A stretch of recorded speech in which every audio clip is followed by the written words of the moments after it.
Chapter 14. A man carrying a Durasteel fire axe hurried across the open space, moving crouched. "Over here," he called out. After a moment, a second man came into view, this one carrying a small shovel with a green plastic handle. Both of them were dirty, their clothes torn and worn. The first man had on a leather jacket that had probably once been black, but was now a sun-bleached pale gray. The second man wore a dark blue nylon or synlon windbreaker with a hood. "You sure about this?" Nylon asked. "No, I ain't sure," Leather replied. "But if it's true, we're in Fat Town for sure. Come on, dig." The men were next to a collapsed building. The arched doorway immediately behind them stood upright in the rubble and looked to be made of steel. There were patches of orange-brown rust on the metal and a few twisted rods extending from it. "Man, it'll take hours to get down far enough," Nylon said. "Yeah, but there is military food cache there. We're talking about maybe a ton of canned food and barrels of clean water. We can retire to the hidden underground and never have to worry about bugs again." Nylon lifted a shovelful of debris and tossed it to one side. "Hidden underground. You believe that shit?" "I believe I can buy the prettiest woman in the burg with 5 cans of unspoiled edibles and 10 armed guards with 100. With a truck full of military-issue protein, I can damn sure find out if there's an HU. Shut up and fucking dig." Leather used the axe as if it were a rake, moving shards of brick and stone aside. Okay. Where's Petey?" "Standing watch, moron, up on the tower." Nylon glanced up at a pockmarked building across the street. A segment of the structure extended up 3 or 4 stories, carved like some ancient rock formation, only not by wind and rain, but by bombs and fire. "I don't see him." "You're not supposed to see him. He's supposed to see you, and anybody else who might come strolling along. You didn't think I was going to be rooting around out here in the open without covering my ass, did you?" Nylon shrugged, said nothing, went back to digging. The two of them scraping at the rubble. Anything they said was covered by the sounds of their work. "Amy, what are you doing?" The speaker was unseen, his voice almost a whisper. "Videoing, Uncle Bert. You can hear everything they say, and they look real close in the camera. See?" "You shouldn't be out here, Amy. You know that. Your mother would..." "Uh-oh. Here, give me the cam." The viewpoint shifted. There was a quick, disorienting flash of the ground and a small girl's leg. Then the picture steadied on the 2 diggers again, the angle slightly higher. "Nobody moves," came a deep and unseen voice. A second later, a tall man in GF camo gear stepped into sight, a soft-slugged shotgun held at his hip. The soldier pointed his weapon at the 2 diggers. "Oh, fuck," Nylon said. "Where the hell is Petey?" "Look," Leather said. "There's plenty to go around. We ain't greedy. We'll split it with you." The soldier laughed, waved the shotgun. "There's nothing down there, scat cats. We put out that rumor to catch guys like you." "Motherfucker," Leather said. "Oh man, Nylon said. "You're bug feeders! Fucking bug feeders!" The soldier took a step and slapped Nylon across the temple with the barrel of the shotgun, hard enough to knock him to his knees, but not so hard as to put him out. "Don't call us that, scum. Never say that. We serve the queens. It is an honor. An honor, you hear? But you wouldn't understand that. You aren't among the chosen." The soldier glanced to his left. "Simmons, King, front and center." 2 more soldiers, also armed with shotguns, came into view. Walking ahead of them, a third man, his hands cuff-taped behind him. "Oh man, Petey," Nylon said. "You're not feeding me to the goddamn bugs," Leather said. He threw the axe at the first soldier, turned and ran. Simmons and King snapped their weapons up. "I got him," one of them yelled. "Cover the others." The speaker fired his weapon. The charge caught the running man's left ankle. He managed one more step and then collapsed when his weight came down on the shattered joint. He screamed. The axe didn't do any apparent damage to the first soldier, who said, "Go get him. I've got these two." The two soldiers moved to grab leather. "The Queen will be pleased with these three," the first soldier said. "She will smile upon us." He looked around the clearing, what had once been a busy street in a major city. The viewpoint shifted. "Go, Amy," the unseen Uncle Bert said, his voice urgent. "Go, go!" The image vanished. The scanners cycled, looking for another broadcast. Seated before the now blank screen, Billie was drenched in sweat, her heart pounding. "Lot of them went over like that," the female tech said.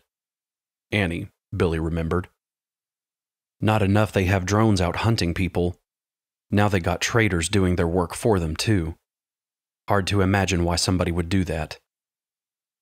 Billie sighed, and it was almost a sob. Yeah, it was hard to imagine, but there it was. Jesus. How could anybody sink that low?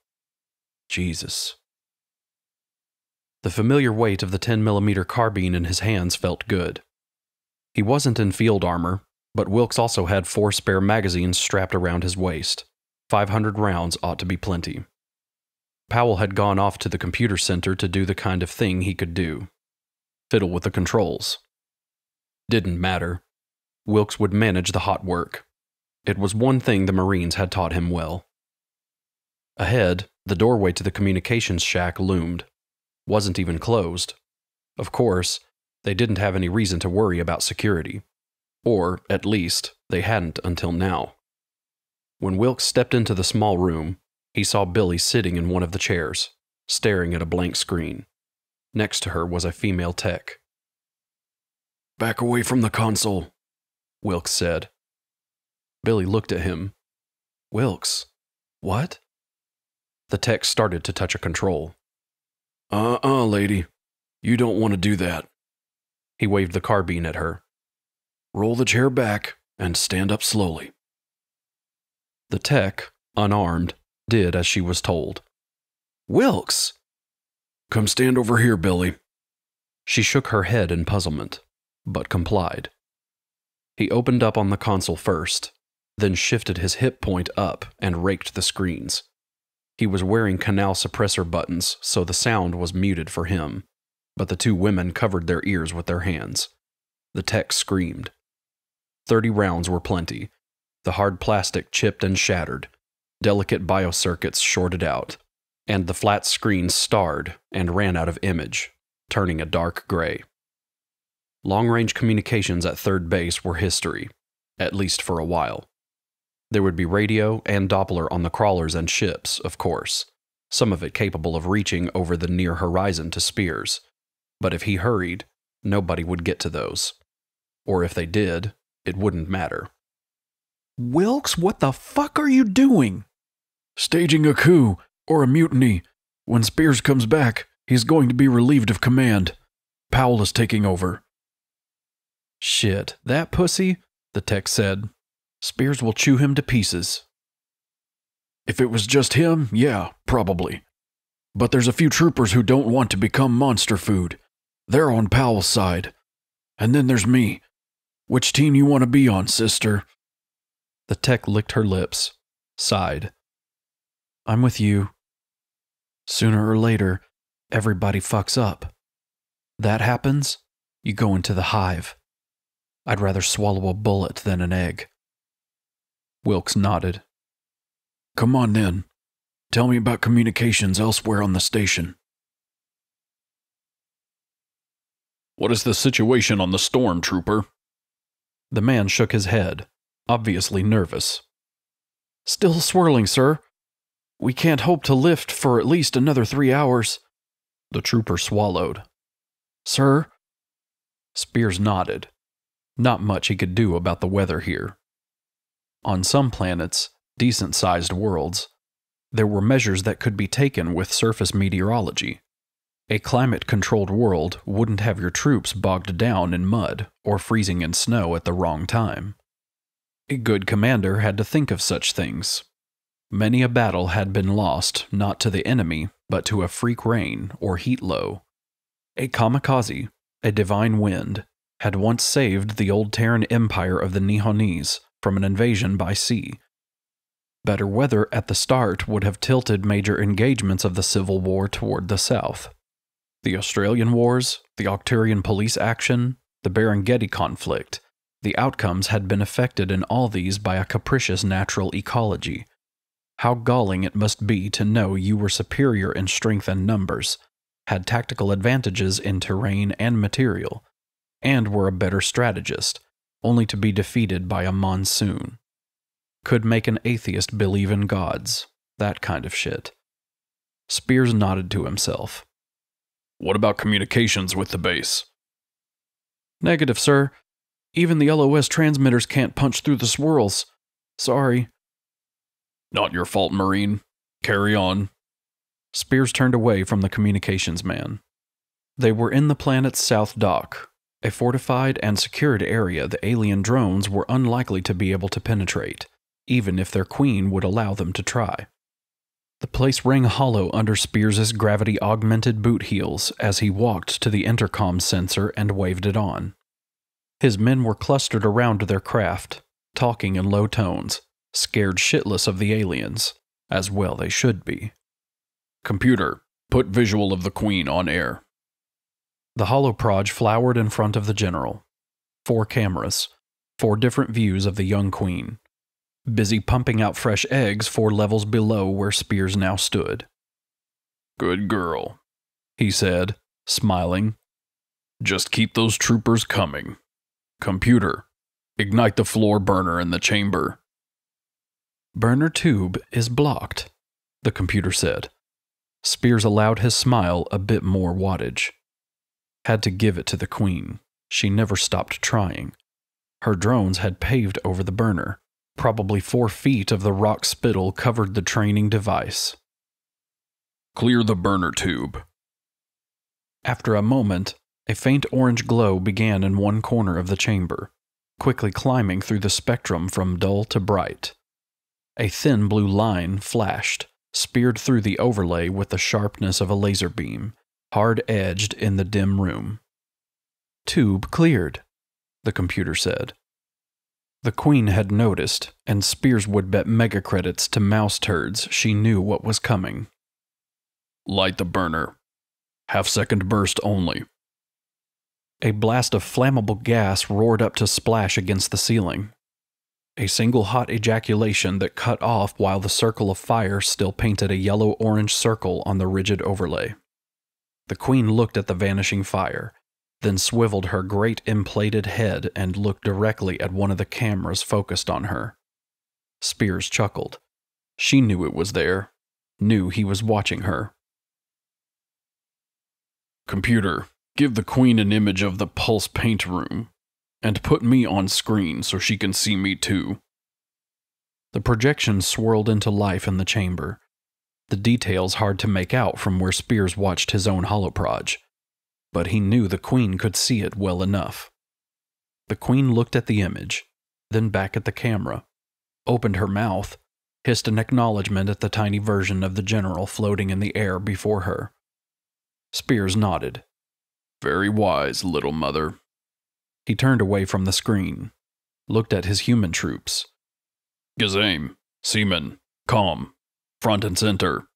We're going to the ID room. The 3 men traded glances, but hurried to obey. Very good, for troops about to be outmoded. They followed their commander. Billie followed Wilks down the corridor. We'll get you a gun, Billie, he said. Soon as we get control of the situation on this level. What exactly are we doing here? She asked. Taking sides, he said. Powell has given me a list of men and women that we can depend on to lean our way, and the transponder coordinates of the troops who are likely to stay loyal to Spears. We're going to round up and detain the general's supporters. Then when he comes home, he won't have so much to worry about. We take him down, flush all this demented shit away, and live happily ever after. You've said that before, Billie said. I'm still working on it, kid. Give me a little time. Earth wasn't built in a day, you know. He grinned. Billie returned the smile. She was tired and had a lot on her mind, but she had no trouble buying into this scenario. If they didn't do something about the madman running this base, he would kill them all sooner or later. Win or lose, this had to be better than the alternative. Do you know where Mitch is? If he's where he's supposed to be, yeah.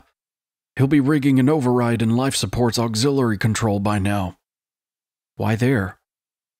Well, the base is military, so there are modular failsafes all over for air and gravity and heat and light.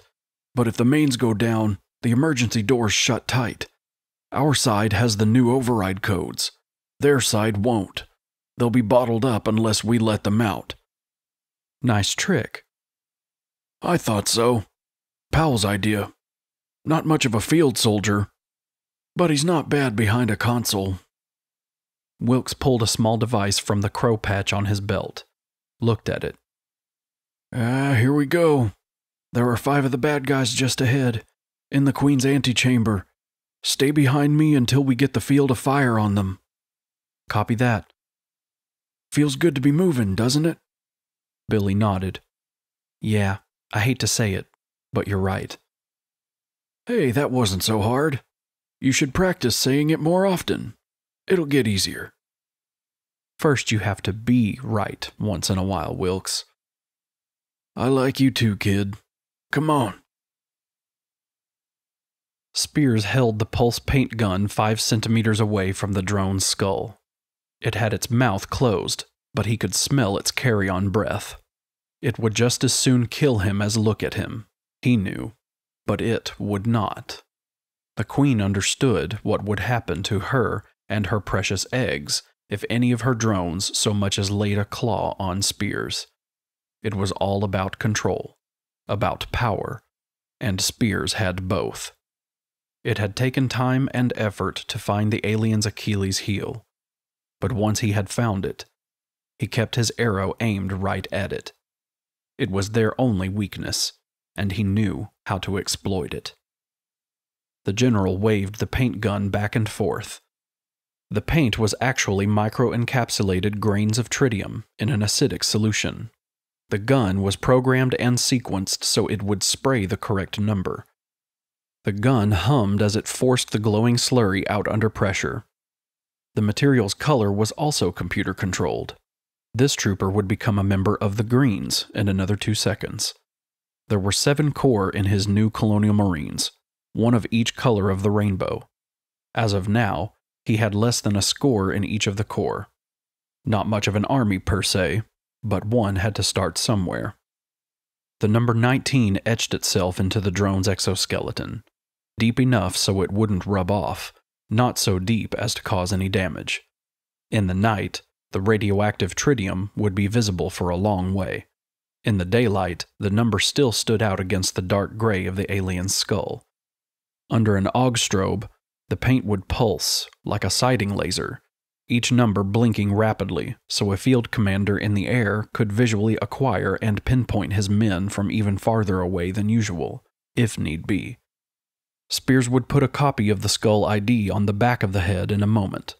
For now, he leaned back slightly and observed his work. Welcome to the Colonial Marines, son. The drone did not react.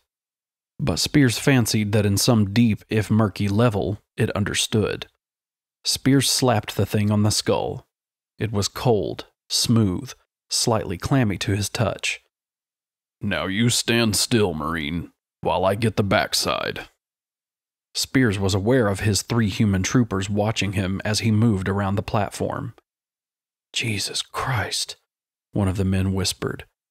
He must have thought Spears couldn't hear him, but the general heard. He made a mental note of it.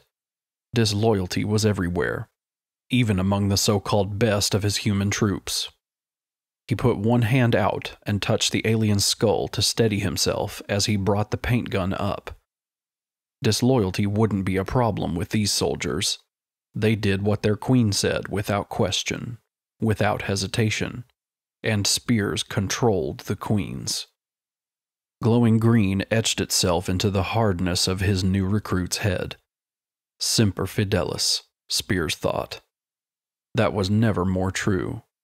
This Marine would always be faithful. It would be the perfect soldier when Spears got finished with it. Perfect.